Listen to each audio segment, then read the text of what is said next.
Јас нема да ја вратам повторно назад меѓу нас. Ова ми е само ветеното дека ќе истерам се до крај ради тие две деца мали кои што ми ги остави во аманет. Вака Ирина Димовска пред камерата на Канал 5 раскажува за она што и се случувало на незината снаа. 37-годишната Елена Ѓоргиевска дијагностицирана со Кронова болест, која по 2 направени операции во државна дигестивна хирургија пред една недела починала на истиот ден откако ја испуштиле од болница. Семејството обвинува дека лекарска грешка и негрижа ја довело младата Елена до смртна постела, откако со недели била на болничко лекување.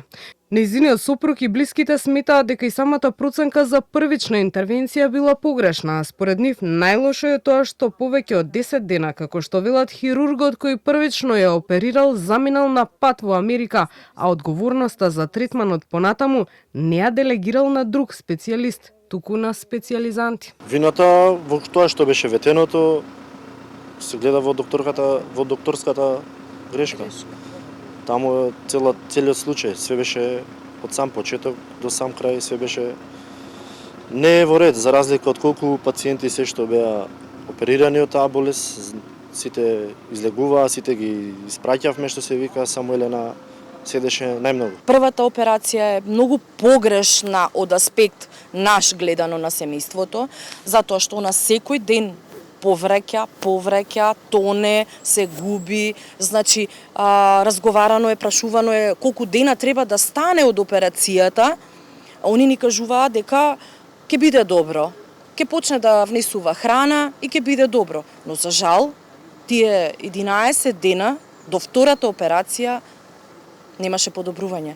Голготата на семејството не започнала во дигестивна хирургија, бидејќи претходно Елена била хоспитализирана и на гастроентерохепатологија. Целата документација што ја имаат без отпуснато писмо ја дале до Државниот здравствен и санитарен инспекторат и очекуваат надлежните да ја утврдат вистината.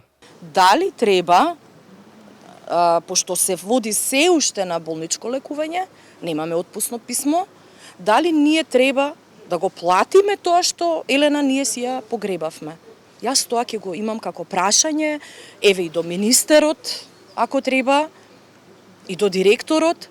Се уште се води Елена за жал на болничко лекување, а 7 дена изминати без Елена ние си ја погребавме. Од Државниот здравствен инспекторат за Канал 5 потврдија дека ја имаат пријавата и дека ќе направат вонреден надзор, а директорот на Дигестивна Огнен Костовски во телефонски разговор за Канал 5 кажа дека е запознаен со случајот и дека има намера да формира и внатрешна комисија во самата клиника за да се утврди стручното постапување.